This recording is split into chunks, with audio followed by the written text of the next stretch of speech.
ഞാൻ ആദ്യം പറഞ്ഞതുപോലെ ഗുരുവായൂരിൽ നിന്ന് 200-ലേറെ വിവാഹങ്ങളാണ് നടക്കുക. രാവിലെ 5 മണി വരെയുള്ള കണക്കനുസരിച്ച് 215 വിവാഹങ്ങൾ ബുക്ക് ചെയ്തിട്ടുണ്ട് എന്നുള്ളതാണ് ഏറ്റവും പ്രധാനപ്പെട്ട വിവരം. ദർശനത്തിനും വിവാഹത്തിനും പ്രത്യേക ക്രമീകരണം ഒരുക്കിയിട്ടുണ്ട്. അവധി ദിനമായതിനാൽ ഭക്തർക്ക് സുഗമമായ ക്ഷേത്ര ദർശനവും സമയബന്ധിതമായി വിവാഹ ചടങ്ങുകളും നടത്താനാണ് ദേവസ്വം ക്രമീകരണങ്ങൾ ഒരുക്കിയിരിക്കുന്നത്. രാജു ഗുരുവായൂർ ഏറ്റവും പുതിയ വിവരങ്ങളുമായി ചേരും. ഗുരുവായൂരിൽ നിന്ന് രാജു, ഇന്നിപ്പോൾ 215 നേരത്തെ പറഞ്ഞതുപോലെ തന്നെയാണ്. ഞായറാഴ്ച ദിവസമാണ്, ഭക്തജനങ്ങളുടെ ഒരുപാട് തിരക്കുള്ള ദിവസമാണ്. ഇതിനിടയിൽ വേണം ഈ 215 വിവാഹങ്ങളുടെ കാര്യങ്ങൾ കൂടി നടക്കാൻ. തിരക്ക് ക്രമാതീതമാണോ ഇപ്പോൾ?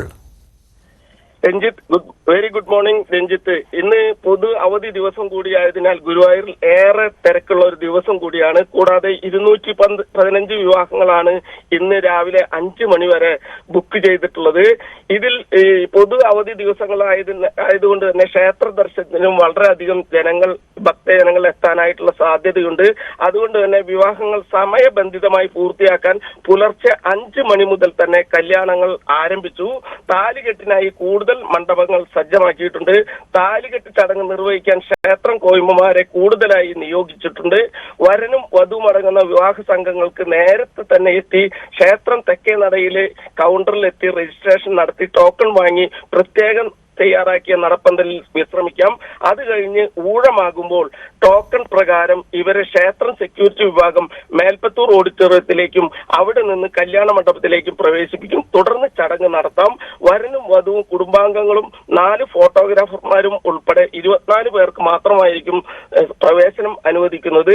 ക്ഷേത്രത്തിൽ ക്രമാതീതമായ ജനത്തിരക്ക് പ്രതീക്ഷിച്ചിട്ടുള്ളതിനാൽ പുലർച്ചെ നിർമാല്യം മുതൽ തന്നെ ഭക്തരെ കൊടിമരത്തിന് സമീപം വഴി നേരെ നാലമ്പലത്തിലേക്ക് പ്രവേശിപ്പിച്ചുകൊണ്ടിരിക്കുകയാണ്. ഇപ്പോൾ ദർശന ക്യൂ ഇക്കുറി വടക്കേ നടപ്പന്തലിലേക്ക് മാറ്റിയിട്ടുണ്ട്.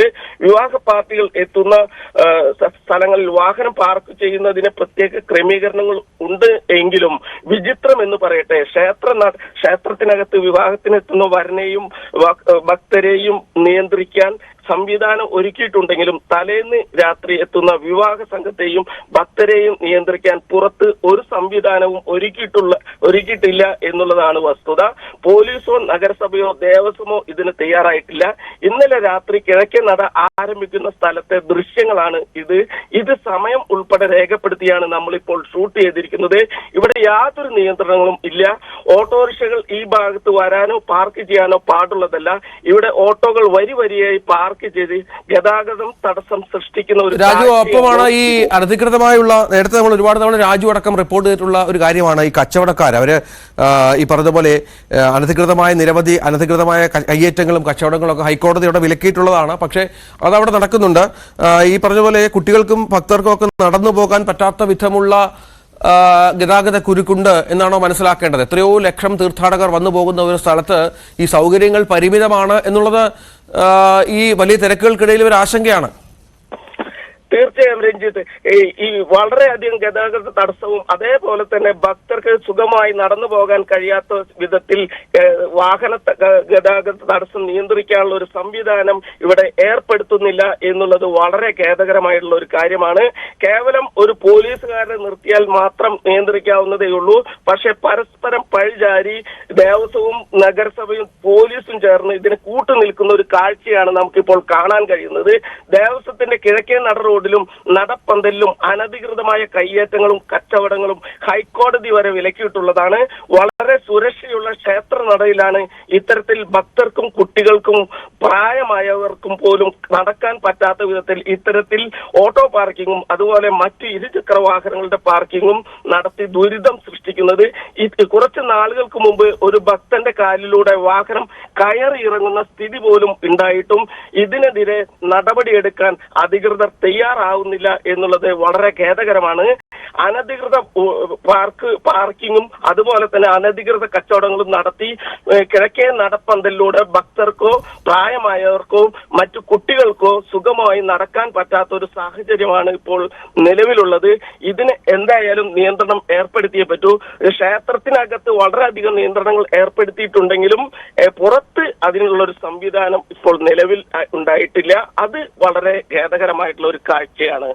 രഞ്ജിത്ത്. തീർച്ചയായും, അതായത് 225 വിവാഹങ്ങൾ നടക്കുന്ന ഒരു ദിവസമാണ് ഗുരുവായൂരിൽ നിന്ന് എന്നുള്ളതാണ് ഏറ്റവും പ്രധാനപ്പെട്ട കാര്യം. ഇതിനിടയിലാണ് രാജു പറഞ്ഞ വളരെ പ്രധാനപ്പെട്ട പ്രശ്നങ്ങളും ക്ഷേത്രം അഭിമുഖീകരിക്കുന്ന അവിടെ എത്തുന്ന തീർത്ഥാടകർക്ക് സൗകര്യങ്ങൾ കുറവാണ്, ഒപ്പം ഈ ഗതാഗത തടസ്സമൊക്കെ വലിയ പ്രശ്നമാണ്. ഇതൊക്കെ ഒരുപാട് തവണ ഹൈക്കോടതി പോലും ഇടപെട്ട നിരവധി വിഷയങ്ങൾ ഇപ്പോഴും അവിടെ അതേപടി തുടരുന്നു എന്നുള്ളതാണ് ഏറ്റവും സങ്കടകരമായ കാര്യം. രാജു ഗുരുവായൂരാണ് വിവരങ്ങൾ പങ്കുവച്ചത്. മറ്റൊരു വാർത്ത, ഒരു വാഹനം സ്വന്തമാക്കുക എന്നത് എല്ലാവരുടെയും സ്വപ്നമാണ്. എന്നാൽ ആ വാഹനം സ്വന്തമായി നിർമ്മിച്ചിരിക്കുകയാണ് Pathanamthitta Kalanjoor government model higher secondary സ്കൂളിലെ വിദ്യാർത്ഥിയായ ആദിത്യൻ.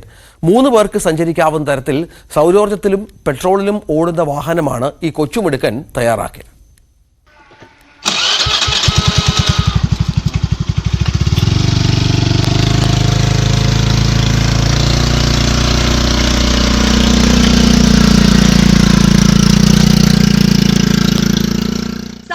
പാനൽ, ബാറ്ററി, മോട്ടോർ, ഒരു പെട്രോൾ എഞ്ചിൻ, മ്യൂസിക് സിസ്റ്റം എന്നിവയാണ് ആദിത്യൻ നിർമ്മിച്ച വാഹനത്തിലുള്ളത്. സൗരോർജ്ജത്തിലും പെട്രോളിലും ഓടുന്ന വാഹനത്തിൽ 3 പേർക്ക് സഞ്ചരിക്കാം. ആകെ നിർമ്മാണ ചെലവ് 10,000 രൂപ.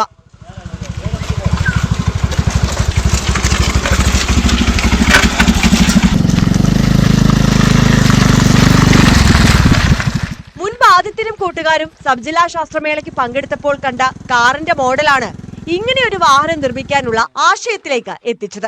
പിന്നീട് മനസ്സിൽ തോന്നിയ ആഗ്രഹം സ്കൂളിലെ ടീച്ചർമാരോട് പങ്കുവച്ചു. അവരും പൂർണ്ണ പിന്തുണ നൽകി. പണ്ട് സബ് ജില്ല മത്സരത്തിന് പോയിരുന്നു 8ാം ക്ലാസ്സിൽ പഠിക്കുന്ന സമയത്ത്. അന്ന് തോന്നിയ ആശയം 9ാം ക്ലാസ് അവസാനത്തോടെ ഞങ്ങൾ ടീച്ചറിനോട് പങ്കുവെച്ചു. ടീച്ചർ അപ്പോൾ പറഞ്ഞു, നമുക്ക് ഇതേപോലെ എന്നാ വണ്ടി ഉണ്ടാക്കാം, പ്ലാനൊക്കെ വരച്ച് സെറ്റാക്കാം. അപ്പോൾ അതേപോലെ പ്ലാനൊക്കെ വരച്ച് ടീച്ചറിന് ഇഷ്ടപ്പെട്ടു. അങ്ങനെ ഞങ്ങൾ ഇതിന് പൈസ ചെയ്തിട്ട് ചിലവാകുമെന്ന് പറഞ്ഞപ്പോൾ ടീച്ചർ പറഞ്ഞു, പൈസ കുഴപ്പമില്ല, ടീച്ചറായിട്ട് വന്ന് പൈസ ഇട്ട് സഹായിക്കാന്ന് പറഞ്ഞു. അങ്ങനെ തുടങ്ങിയതാ. കൂട്ടുകാരും 2 വീലർ മെക്കാനിക്കായ അച്ഛൻ പ്രകാശും വാഹന നിർമ്മാണത്തിനുള്ള സഹായങ്ങളുമായി ആദ്യത്തിനൊപ്പം ചേർന്നു. സാമ്പത്തിക സ്കൂളിൽ എനിക്ക് പൈസ തന്നായിരുന്നു, ടീച്ചർ തന്നായിരുന്നു. പിന്നെ ബാക്കി നമ്മളും കൂടെ ചെയ്ത് ഒപ്പിച്ചെടുക്കാം. ബുദ്ധിമുട്ടൊക്കെയാ, എന്നാലും ചെറുക്കനില്ല, അതുകൊണ്ട് അങ്ങനെ ചെയ്തെടുത്തത്. സോളാർ പവർ ഇല്ലാത്തപ്പോൾ വാഹനം ഓടിക്കാൻ സ്കൂട്ടറിന്റെ എഞ്ചിനാണ് ഘടിപ്പിച്ചിട്ടുള്ളത്. പുതിയ വാഹനത്തിനുള്ള മനോഹരമായ ബോഡിയും കവറിങ്ങും നിർമ്മിക്കാനുള്ള ഒരുക്കത്തിലാണ് ആദിത്യൻ. ന്യൂസ് 18 പത്തനംതിട്ട. പാലക്കാട്, തൃശൂർ ജില്ലകളെ ബന്ധിപ്പിച്ചുകൊണ്ട് നിർമ്മിക്കുന്ന കാരക്കാട് കൊണ്ടയൂർ പാലത്തിന്റെ സ്ഥലമേറ്റെടുപ്പ് നടപടികൾ പുരോഗമിക്കുകയാണ്. ഇതിന്റെ ഭാഗമായി MLA-മാരുടെ നേതൃത്വത്തിൽ യോഗം ചേർന്നു. 50 കോടി രൂപയാണ് പാലത്തിന് വകയിരുത്തിയത്. പാലക്കാട് ജില്ലയിലെ ഓങ്ങല്ലൂർ പഞ്ചായത്തിലെ കാരക്കാടിനെയും തൃശൂർ ജില്ലയിലെ ദേശമംഗലം പഞ്ചായത്തിലെ കൊണ്ടയൂരിനെയും ബന്ധിപ്പിച്ചാണ് ഭാരതപ്പുഴയ്ക്ക് കുറുകെ പാലം നിർമ്മിക്കുന്നത്. 2017-2018 സാമ്പത്തിക വർഷത്തെ ബഡ്ജറ്റിലാണ് കൊണ്ടയൂർ പാലത്തിന് ഫണ്ട് വകയിരുത്തിയത്. 50 കോടി രൂപയാണ് പദ്ധതിക്കായി വകയെടുത്തിട്ടുള്ളത്. ഓങ്ങല്ലൂർ വില്ലേജിൽ നിന്ന് 150 സെന്റും കൊണ്ടയൂർ വില്ലേജിൽ നിന്ന് 60 സെന്റുമാണ് പദ്ധതിക്കായി ഏറ്റെടുക്കുന്നത്. പദ്ധതി പ്രവർത്തനങ്ങൾ വിലയിരുത്താൻ മുഹമ്മദ് മുഹസിൻ MLA, ചേലക്കര MLA ആയ UR പ്രദീപ് എന്നിവരുടെ നേതൃത്വത്തിൽ യോഗം ചേർന്നു. പാലം നിർമ്മാണം വേഗത്തിലാക്കുന്നതിന് സൗജന്യമായി സ്ഥലം വിട്ടുനൽകാൻ ആളുകൾ സന്നദ്ധരാവണമെന്ന് MLA അഭ്യർത്ഥിച്ചു. ഇതിനു പുറമെ നിലവിലുള്ള റെയിൽവേ അടിപ്പാതയ്ക്ക് അടുത്ത് തന്നെ മറ്റൊരു അടിപ്പാതയും നിർമ്മിക്കും. ഇതിനായി 15 കോടി രൂപ റെയിൽവേക്ക് അനുവദിക്കും. കാരക്കാട് പ്രദേശത്ത് റെയിൽവേ സ്റ്റേഷൻ ഉണ്ടെങ്കിലും ബസ് സർവീസ് ഇല്ലാത്തത് ജനങ്ങൾക്ക് ഏറെ ബുദ്ധിമുട്ട് സൃഷ്ടിക്കുന്നുണ്ട്. പാലം യാഥാർത്ഥ്യമായാൽ കൂടുതൽ യാത്രാ സൗകര്യം ഉണ്ടാവുകയും കാരക്കാട് പ്രദേശത്ത് കൂടുതൽ വികസനവും വരുമെന്നാണ് പ്രതീക്ഷ. കേരള റോഡ് ഫണ്ട് ബോർഡ് വഴി തൃശൂർ ജില്ലയിലെ പ്രൊജക്ടായിട്ടാണ് പദ്ധതി നടപ്പാക്കുക. പാലം യാഥാർത്ഥ്യമായാൽ പട്ടാമ്പി മേഖലയിൽ നിന്നും തൃശൂരിലേക്കുള്ള യാത്രാ ദൂരവും കുറയും. ന്യൂസ് 18 പാലക്കാട്. ആലപ്പുഴ പത്തിയൂരിൽ സ്റ്റേഡിയം ഒരുങ്ങുന്നു. കായംകുളം പഞ്ചായത്ത് ഹൈസ്കൂൾ മൈതാനമാണ് സ്റ്റേഡിയമായി മാറ്റുന്നത്. ഒരു പഞ്ചായത്ത് ഒരു കളിക്കളം പദ്ധതിയിൽ ഉൾപ്പെടുത്തിയാണ് സ്റ്റേഡിയം നിർമ്മാണം. ഫുട്ബോൾ, ഹോക്കി തുടങ്ങിയ കായിക വിനോദങ്ങളുടെ പരിശീലനത്തിന് ഉതകുന്ന രീതിയിലാണ് സജ്ജമാക്കുന്നത്. ഗാലറി, പോൾ ലൈറ്റുകൾ, ഡ്രൈനേജ്, ഡ്രസ് ചേഞ്ചിംഗ് റൂമുകൾ, ഭിന്നശേഷിക്കാർക്കുൾപ്പെടെ ടോയ്ലറ്റ് ബ്ലോക്കുകൾ എന്നിവ പദ്ധതിയിൽ ഉൾപ്പെടുത്തിയിട്ടുണ്ട്. സ്പോർട്സ് കേരള ഫൗണ്ടേഷനാണ് നിർമ്മാണ ചുമതല. ഡ്രൈനേജ് നിർമ്മാണം ഉടൻ പൂർത്തിയാക്കും. MLA ഫണ്ടിൽ നിന്ന് 50 ലക്ഷവും കായിക വകുപ്പിൽ നിന്ന് 50 ലക്ഷവുമാണ് സ്റ്റേഡിയത്തിനായി വകയിരുത്തിയത്. 9 മാസത്തിനുള്ളിൽ സ്റ്റേഡിയം പ്രവർത്തന സജ്ജമാകുമെന്ന് പ്രതിഭ MLA പറഞ്ഞു.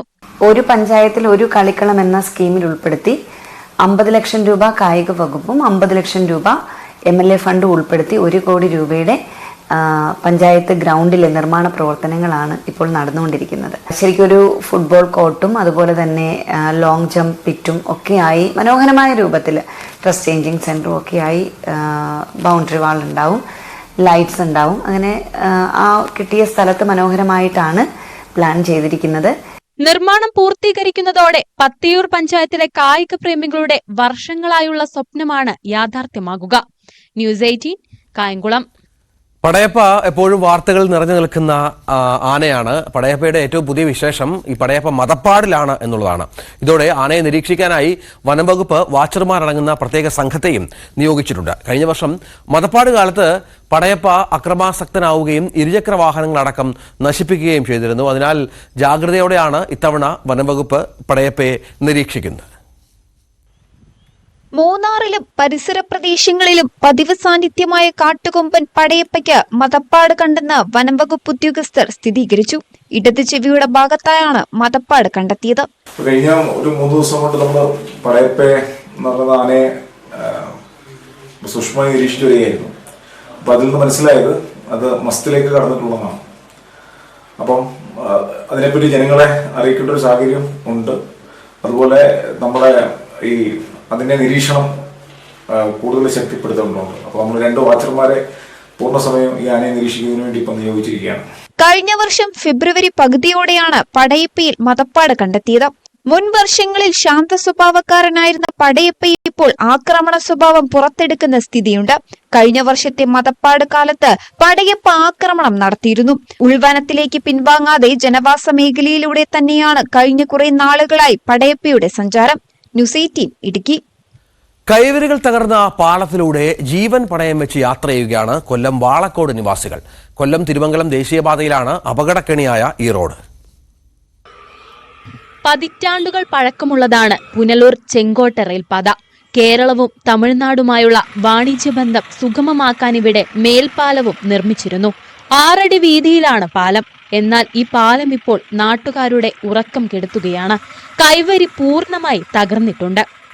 ഈ ഒരു ചൈനയിൽ വളരെ ദുർഘടമാണ്. നമ്മളെ MPയുടെ ശ്രദ്ധയിൽപ്പെടുത്തിയിട്ടുണ്ട്.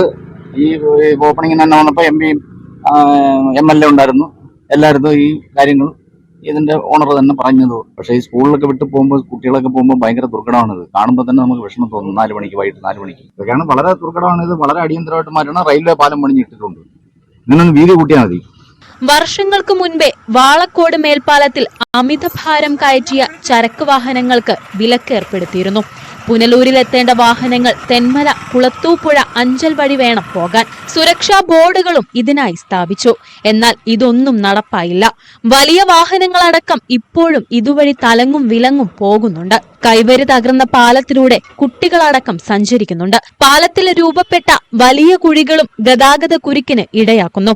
വർഷങ്ങളായി പാലം വീതി കൂട്ടുന്നതിനെ കുറിച്ചുള്ള ചർച്ചകളും ജനപ്രതിനിധികളുടെ ഇടപെടലുകളും ഒട്ടായിട്ടുണ്ടെങ്കിലും ഇതുവരെയായിട്ട് അതിനൊരു നടപടി എടുത്തിട്ടില്ലാത്തതാണ്. മാത്രമല്ല രാത്രി കാലങ്ങളിൽ ദീർഘദൂര ബസ്സുകൾ വരുന്നത് ഇവിടെ ബ്ലോക്കായി കഴിഞ്ഞാൽ വളരെ വലിയ ബുദ്ധിമുട്ടാണ് പൊതുജനത്തിന് അനുഭവപ്പെടുന്നത്. റെയിൽവേയുടെ പണി നടക്കുമ്പോൾ തന്നെ വീതി കൂട്ടുന്നതിന് വേണ്ടിയിട്ടുള്ള രീതിയിൽ റെയിൽവേയുടെ പാലം പണി പൂർത്തിയാക്കിയിട്ടുണ്ടെങ്കിലും മറ്റ് അനന്തര നടപടികൾ തുടങ്ങിയിട്ടില്ലാത്തതാണ്. ഇപ്പോൾ തന്നെ ശബരിമല സീസണുമായി ബന്ധപ്പെട്ട് ഇതിലെ കുഴി പോലും അടയ്ക്കുന്നതിന് NH അധികൃതർ തയ്യാറായിട്ടില്ല എന്നുള്ളതാണ് വളരെ വേദനാജനകമായിട്ടുള്ള കാര്യം. പാലം നവീകരണവുമായി ബന്ധപ്പെട്ട് മാസങ്ങൾക്ക് മുൻപ് MPയും MLAയും ഇവിടെ സന്ദർശിച്ചിരുന്നു. മേൽപ്പാലം നവീകരണത്തിനായി റെയിൽവേ സ്ഥലം നൽകാമെന്ന് അറിയിച്ചെങ്കിലും തുടർ നടപടി നീളുകയാണ്. ന്യൂസ് 18 പുനലൂർ. കാസർഗോഡ് ചീമേനിയിൽ മദ്യവിൽപ്പനശാലയ്ക്കെതിരായ നാട്ടുകാരുടെ സമരം 100 ദിവസം പിന്നിട്ടു. ജനങ്ങൾ തിങ്ങിപ്പാർക്കുന്ന മേഖലയിൽ മദ്യവിൽപ്പനശാല തുടങ്ങാനുള്ള നീക്കം പ്രശ്നങ്ങൾക്കിടയാക്കുമെന്നാണ് നാട്ടുകാരുടെ ആരോപണം. ചെറുവത്തൂരിൽ പൂട്ടിച്ച മദ്യവിൽപ്പനശാലയാണ് ചീമേനിയിൽ സ്ഥാപിക്കാൻ നീക്കം നടക്കുന്നത്. ചെറുവത്തൂരിൽ പ്രദേശവാസികളുടെ എതിർപ്പിനെ തുടർന്ന് ഒറ്റ ദിവസം കൊണ്ട് പൂട്ടിയ കൺസ്യൂമർ ഫെഡ് മദ്യവിൽപ്പന കേന്ദ്രം ചീമേനിയിൽ തുറക്കാനാണ് നീക്കം. ഇതിനെതിരെ 3 മാസത്തിലേറെയായി നാട്ടുകാർ പ്രതിഷേധത്തിലാണ്. മദ്യശാല തുറന്ന ഒരു സ്ഥലത്ത് സ്ഥാപിക്കുന്നതിന് ഞങ്ങൾ എതിരല്ല. ഗവൺമെന്റ് സ്ഥാപനം സ്ഥാപിക്കുന്ന എതിരൊന്നുമല്ല. പക്ഷേ ജനങ്ങളുടെ പ്രയാസം മനസ്സിലാക്കിക്കൊണ്ട് അവരുടെ കാര്യങ്ങൾ ഉൾക്കൊണ്ടുകൊണ്ട് അവരൊരു സുരക്ഷയും ജീവനും ഇപ്പോൾ നമ്മുടെ സംസ്ഥാനത്തിനകത്ത് ഒരുപാട് ക്രിമിനൽ കേസുകൾ വർദ്ധിക്കുകയാണ്. മദ്യത്തിൻ്റെയും അതുപോലെ ലഹരിയുടെയും മറവിൽ. അപ്പോൾ നമ്മൾ ഈ ജനങ്ങളെ ബാധിക്കുന്ന രീതിയിലുള്ള ഈ സ്ഥാപനം എന്ത് തന്നെ തുറക്കാൻ നിങ്ങൾ അനുവദിക്കില്ല. നിങ്ങൾ വേറെ എവിടെയായാലും ഒറ്റപ്പെട്ട സ്ഥലത്ത് ഗവൺമെൻറ് എല്ലാ നോംസും പാലിച്ചുകൊണ്ട് നിങ്ങൾ തുടങ്ങുന്നതിൽ ഞങ്ങൾക്ക് എതിരില്ല. ചീമേനി ടൗണിന് സമീപം കയ്യൂർ റോഡിലാണ് കൺസ്യൂമർ ഫെഡ് മദ്യവിൽപ്പനശാലയ്ക്കായി കെട്ടിടം കണ്ടെത്തിയത്. ഇതിനു മുന്നിൽ സമരപ്പന്തൽ കെട്ടിയാണ് സ്ത്രീകളും കുട്ടികളും ഉൾപ്പെടെയുള്ളവരുടെ പ്രതിഷേധം. മുമ്പ് ഒരുപാട് അനുഭവിച്ചിട്ടുണ്ട് ഒരു തിയേറ്റർ നൃത്തം. അപ്പം ഇതും കൂടി വന്നാൽ പിന്നെ നമുക്ക് സ്വസ്ഥതയില്ലാത്ത ജീവിതമായിരിക്കും കൂടി ഉണ്ടാവില്ല. അതുകൊണ്ട് എന്തായാലും ഇവിടെ പറ്റൂല എന്ന് തന്നെയാണ് എനിക്ക് പറയാനുള്ളത്. പ്ലാന്റേഷൻ കോർപ്പറേഷന്റെ ഏക്കർ കണക്കിന് ഭൂമിയുള്ള പ്രദേശത്ത് മദ്യശാല സ്ഥാപിക്കുന്നത് സാമൂഹിക പ്രശ്നങ്ങൾക്കിടയാക്കുമെന്നാണ് ആരോപണം. ജനങ്ങൾക്ക് ഉപകാരപ്രദമല്ലാത്ത പദ്ധതികൾ കൊണ്ടുവന്നുകൊണ്ട് വീണ്ടും നമ്മുടെ ജീവിതത്തിന് വഴിമുടക്കുന്ന രൂപത്തിലുള്ള ഭീഷണികളാവുന്ന ഇത്തരം പദ്ധതികൾ യാതൊരു കാരണവശാലും ഈ ചീമേനിയിൽ അനുവദിച്ച് പോകാൻ പറ്റില്ല. നമ്മൾ വീണ്ടും എടുത്തു പറയുന്നു, നമ്മൾ മദ്യവിൽപ്പനശാലയ്ക്കെതിരെയല്ല.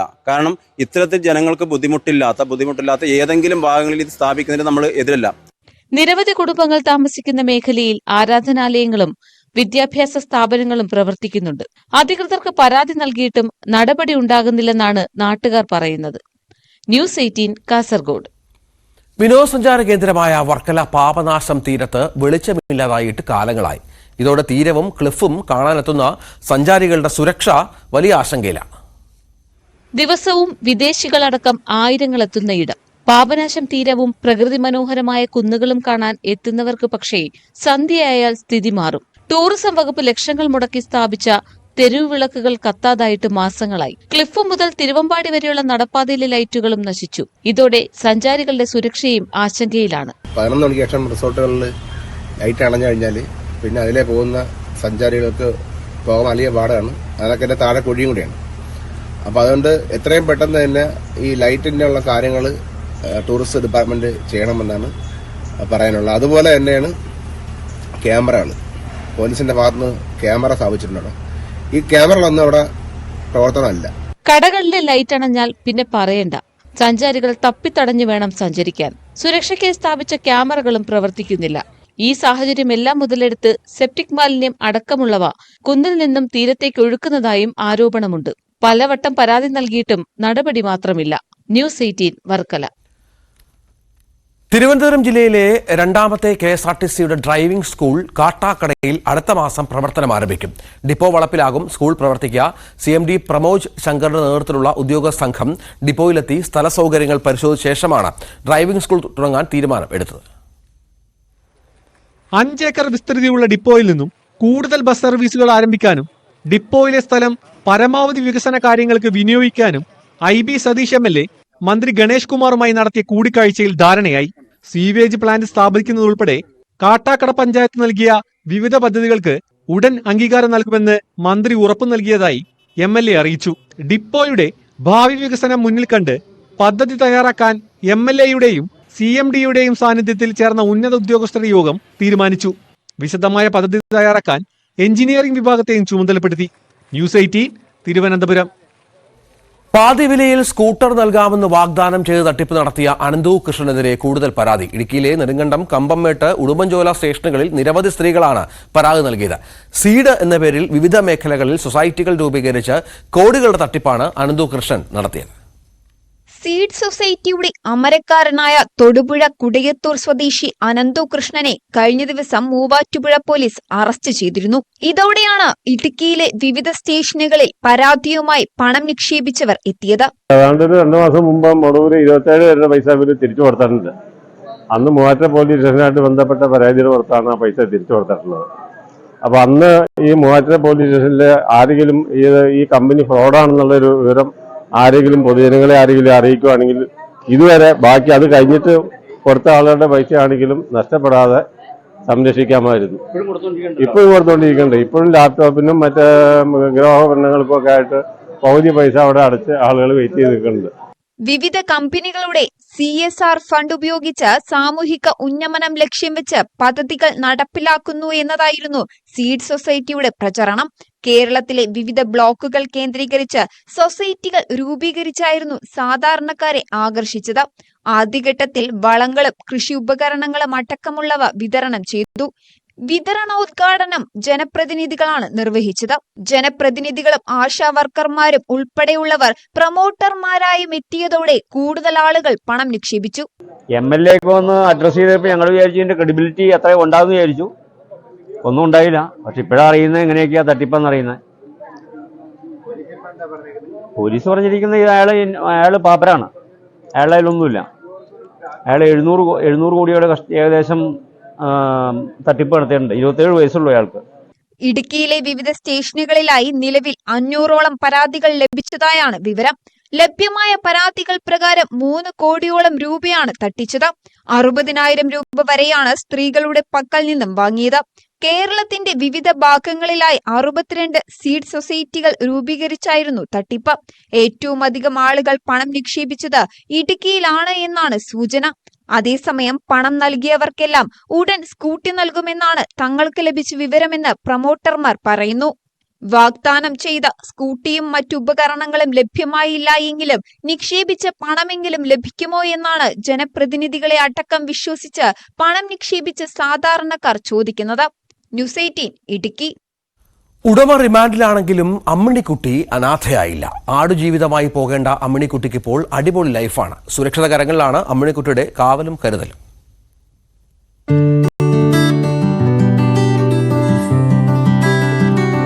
പോലീസിനെ കണ്ടാൽ ഇപ്പോൾ അമ്മിണിക്കുട്ടിക്ക് പേടിയില്ല. തന്റെ ഉടമകളെ പോലീസ് പിടിച്ചുകൊണ്ടുപോയപ്പോൾ ഉറക്കെ കരഞ്ഞെങ്കിലും പോലീസ് തന്നെ സംരക്ഷിക്കുന്നതിൽ അമ്മിണിക്കുട്ടിക്ക് ആശ്വാസം. ഇനി അമ്മിണിക്കുട്ടി ഇവിടെ എത്തിയ കഥ പറയാം.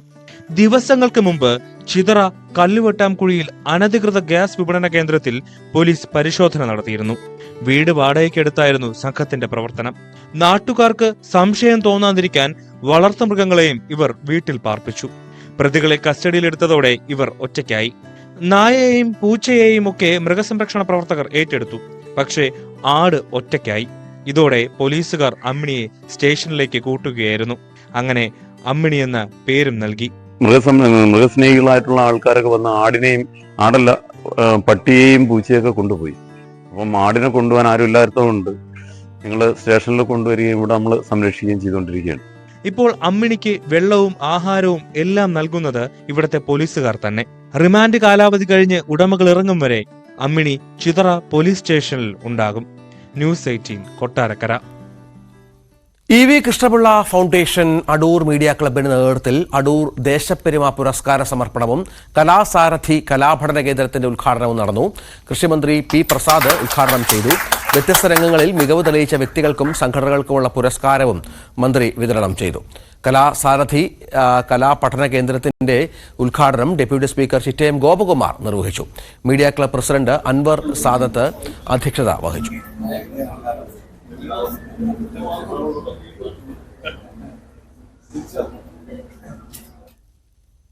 Malappuram Nilambur Moothedam Fathima arts and science college psychology വിഭാഗം കോഗ്നോസിയ 2K എക്സ്പോ സംഘടിപ്പിച്ചു.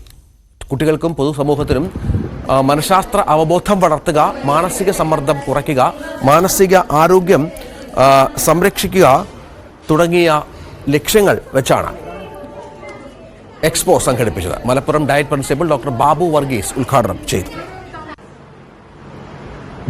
കോളേജ് പ്രിൻസിപ്പൽ റവറന്റ് ഡോക്ടർ ലാസർ പുത്തൻകണ്ടത്തിൽ അധ്യക്ഷത വഹിച്ച യോഗത്തിൽ കോളേജ് സിഇഒയും സൈക്കോളജി വിഭാഗം HODയുമായ ഫാദർ വർഗീസ് കണിയാമ്പറമ്പിൽ മുഖ്യപ്രഭാഷണം നടത്തി. TK Satheesan, Jose പറക്കുംതാനം, Neethu K. Neethu, M. Dilsa എന്നിവർ പ്രസംഗിച്ചു.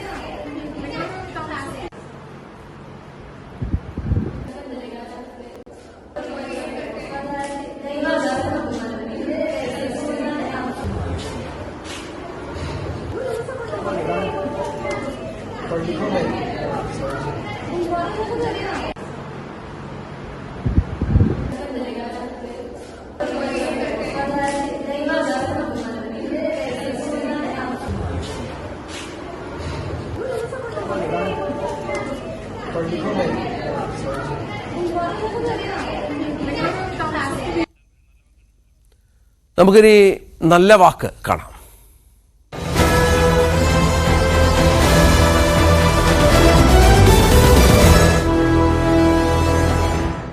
ഒടുവിലിതാ ആ പ്രഖ്യാപനം വന്നിരിക്കുന്നു. വർഷങ്ങൾക്ക് ശേഷം സാധാരണക്കാരായ ആളുകൾക്ക് അവന്റെ ജീവിത നിലവാരം ഉയരുന്ന തരത്തിലേക്കുള്ള സുപ്രധാനമായ പ്രഖ്യാപനം കേന്ദ്ര സർക്കാരിന്റെ ഭാഗത്ത് നിന്ന് ബജറ്റ് അവതരണത്തിൽ ഉണ്ടാകുന്നു. 12 ലക്ഷമാക്കി ഉയർത്തിയിരിക്കുന്നു ആദായ നികുതി സ്ലാബ്. അതായത് ഒരു വർഷം 12 ലക്ഷം രൂപ വരുമാനം നേടുന്ന വ്യക്തിക്ക് ഇനി മുതൽ നികുതി അടയ്ക്കേണ്ടതില്ല.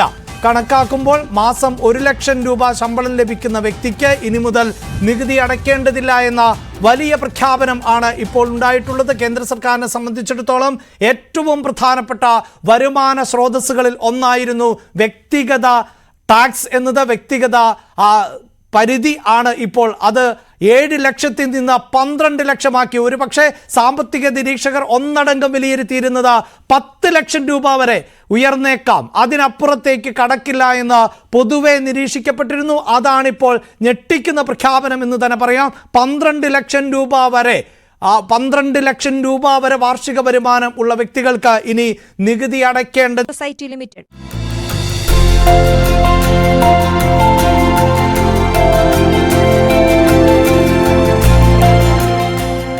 ഈ അട്ടപ്പാടിലൊക്കെ പോകുമ്പോൾ അവിടെയുള്ളൊരു ദിവസവും കുടിക്കും. പക്ഷെ ശബരിമല സീസണാകുമ്പോൾ 41 ദിവസം ഒരു കുടിക്കത്തേയില്ല. അല്ലാതെ കൊണ്ട് പല പല ഹോസ്പിറ്റലിൽ ചികിത്സിച്ച് ഈ കള്ളുകുടി നിർത്താൻ വേണ്ടി, പക്ഷെ നിർത്തിയില്ല, വീണ്ടും കുടിക്കും. പക്ഷെ ശബരിമല സീസണാകുമ്പോൾ 41 ദിവസം കുടിക്കില്ല. മനസ്സുകൊണ്ട് ശ്രമിച്ചാൽ മാറ്റാൻ കഴിയാത്തൊന്നുമില്ല എന്നുള്ള ഒറ്റ തെളിവാണത്. അതൊരു ഭയഭക്തിയും വിശ്വാസം അത്ര ഉറച്ചു നിൽക്കുന്നുണ്ട്. അവർക്ക് ആ വ്രതം എടുക്കുമ്പോൾ അതിനെ അതിജീവിക്കാൻ സാധിക്കുന്നുണ്ട്. ചില മക്കൾ പറയും, ഇപ്പം ദിവസം അമ്മയെ ഞാൻ സ്കൂളിൽ നിന്ന് വന്ന രാത്രിയിൽ ഒരു സിനിമ കണ്ടിട്ടേ കിടക്കുള്ളൂ, അതിൻ്റെ ശീലമാണ്.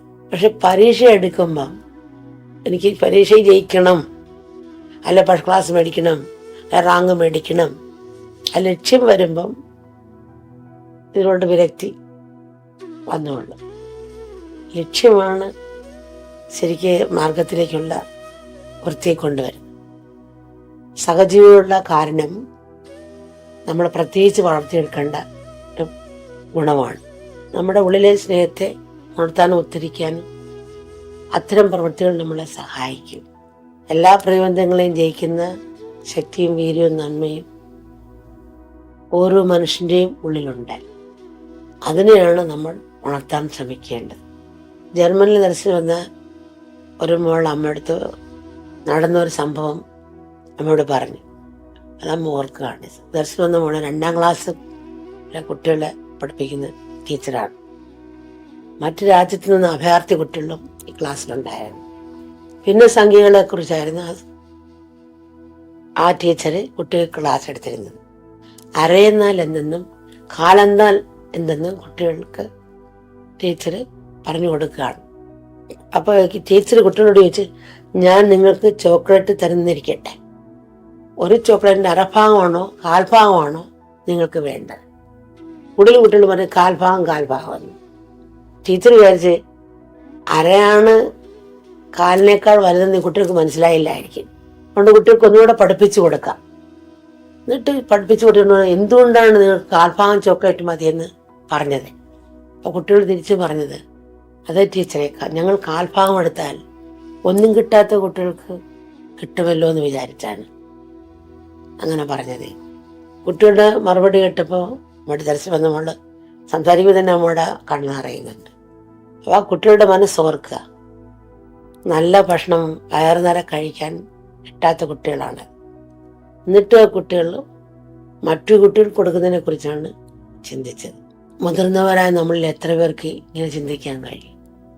എല്ലാവർക്കും ഇങ്ങനെയൊരു വിശാല മനസ്സ് കിട്ടിയാൽ ഈ ഭൂമിയെ സ്വർഗമാക്കാൻ മറ്റെന്ത് വേണം?